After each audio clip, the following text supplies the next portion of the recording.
Hi friends, అందరు బాగున్నారా? Please వీడియోని స్కిప్ చేయకుండా లాస్ట్ వరకు చూడండి. హరే రామ రామ రామ హరే హరే, హరే కృష్ణ కృష్ణ కృష్ణ హరే హరే. Motivational quotes. చదువు ఎప్పుడు తలదించనివ్వదు, సంస్కారం ఎప్పుడు పడిపోనివ్వదు. ఫలితాన్ని ఆశిస్తూ పరిగెత్తకు, పనిచేస్తూ పోతే అదే వెతుక్కుంటూ పరిగెత్తుకుంటూ వస్తుంది. జీవితం అనే యుద్ధాన్ని గెలవడానికి ధైర్యాన్ని మించిన ఆయుధాలు లేవు.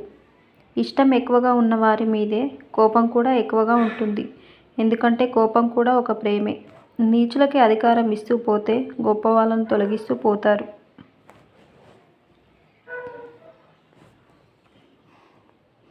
తలరాతను మార్చే శక్తి మనకు లేకపోవచ్చు, కానీ వారిని సంతోషంగా ఉంచే శక్తి మాత్రం మనలో ఉంటుంది. జీవితంలో మన కళ్ళకి కనిపించని రెండు అద్భుతాలు: కన్నీళ్లను దాచే అమ్మ, కష్టాలను దాచే నాన్న. ఆ రెండు చూసిన రోజు నీ పుట్టుకకి, నీ చావుకి అర్థం తెలుస్తుంది. నువ్వు కావాలి అనుకున్నప్పుడు ఏది నీ దగ్గరకు రాదు. నీకు రాసి పెట్టింది మాత్రం నువ్వు వద్దన్నా వస్తుంది. నీ మీద నమ్మకం లేని వారికి నువ్వు సంజాయిషీ చెప్పాల్సిన అవసరం లేదు. జై శ్రీకృష్ణ.